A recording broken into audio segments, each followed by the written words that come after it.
धनतेरस का महत्व और पूजा विधि। नमस्कार दोस्तों, स्वागत है आपका धर्मगाथा 77 में, जहां हम आपको सुनाते हैं धर्म, आस्था और परंपरा से जुड़ी हुई पावन कथाएं। आज हम जानेंगे उस शुभ तिथि के बारे में जो दीपावली का पहला दिन मानी जाती है, धनतेरस।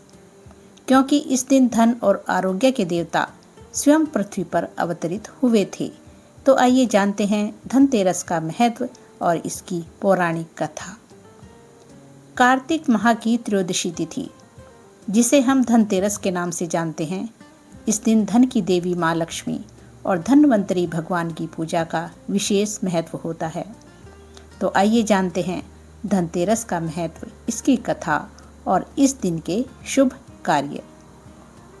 भाग 1, धनतेरस का महत्व। धनतेरस दीपावली पर्व की शुरुआत का पहला दिन होता है। यह दिन धन, स्वास्थ्य और समृद्धि का प्रतीक माना जाता है। धन यानी समृद्धि, सुख और स्थिरता, और तेरस यानी त्रयोदशी यानी चंद्रमास की 13वीं तिथि।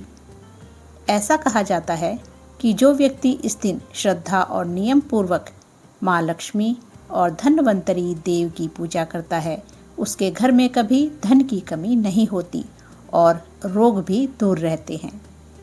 धनतेरस के दिन नए बर्तन, सोना चांदी, झाड़ू, लक्ष्मी गणेश की मूर्तियां या दीपक खरीदना अत्यंत शुभ माना जाता है, क्योंकि यह वस्तुएं संपन्नता और सौभाग्य का प्रतीक होती हैं। भाग 2, धनतेरस की पौराणिक कथा। बहुत समय पहले हस्तिनापुर के राजा हेम नामक एक प्रतापी सम्राट थे।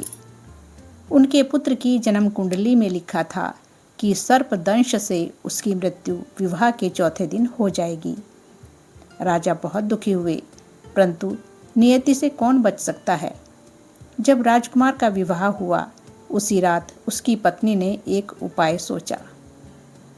उसने अपने पति को जागृत रखा और कमरे के चारों ओर दीपक, आभूषण, सोना चांदी और रत्नों का ढेर लगा दिया। जब यमराज सर्प का रूप लेकर वहां आए, तो उनके नेत्र दीपकों की रोशनी और आभूषणों की चमक से चौंधिया गए। वह राजकुमार के पास ना जाकर दरवाजे के पास बैठ गए और पूरी रात उसकी वधू के मधुर गीत सुनते रहे। सुबह होने पर सर्प खाली लौट गया। इस तरह उस दिन राजकुमार की जान बच गई। उसी दिन से यह तिथि धनतेरस कहलाने लगी, यानी धन और दियों के प्रकाश से यमराज को भी टाला जा सकता है। भाग 3, धन्वंतरी की उत्पत्ति। शास्त्रों के अनुसार समुद्र मंथन के समय भगवान विष्णु के अवतार धन्वंतरी अमृत कलश लेकर प्रकट हुए थे। इसी दिन उनका जन्म हुआ था। इसलिए धनतेरस को धन्वंतरी जयंती भी कहा जाता है। भगवान धन्वंतरी को आयुर्वेद का जनक माना गया है। इस दिन लोग अपने स्वास्थ्य और दीर्घायु की कामना करते हुए इनकी पूजा करते हैं। भाग 4, पूजन विधि। इस दिन संध्या के समय घर की सफाई करके दिए जलाए जाते हैं। घर के द्वार पर रंगोली और दीपों की कतार लगाई जाती है। फिर भगवान धन्वंतरी, माँ लक्ष्मी और भगवान कुबेर की पूजा की जाती है। काले तिल, धान्य और धातु की वस्तु इस दिन खरीदना शुभ माना गया है। घर के उत्तर पूर्व कोने में दीपक जलाकर यह मंत्र बोलें: ओम धन्वंतरये नमः, ओम धन्वंतरये नमः, और माँ लक्ष्मी से प्रार्थना करें, हे माँ, हमारे घर में धन, स्वास्थ्य और सुख समृद्धि का वास करें। भाग 5, धनतेरस के शुभ कार्य।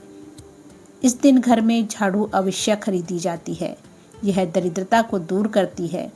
दिया जलाकर यमराज के नाम एक दीप द्वार के बाहर रखना चाहिए, ताकि अकाल मृत्यु से रक्षा हो।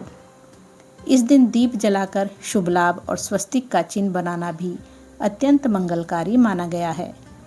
रोगों से मुक्ति और स्वास्थ्य लाभ के लिए धन्वंतरी भगवान की उपासना करनी चाहिए। तो मेरे प्यारे भक्तों, धनतेरस का यही संदेश है, जहाँ प्रकाश है वहाँ अंधकार टिक नहीं सकता। जहाँ सच्ची भावना है वहाँ दरिद्रता कभी नहीं आ सकती। इस दीपोत्सव पर अपने घर को ही नहीं, अपने मन को भी प्रकाश से भर दें। आप सभी को धनतेरस की हार्दिक शुभकामनाएं। जय माँ लक्ष्मी, जय धन्वंतरी भगवान की। तो भक्तों, ऐसी ही धार्मिक कथाएं सुनने के लिए धर्मगाथा 77 चैनल को सब्सक्राइब जरूर करें। धन्यवाद। जय लक्ष्मी माँ।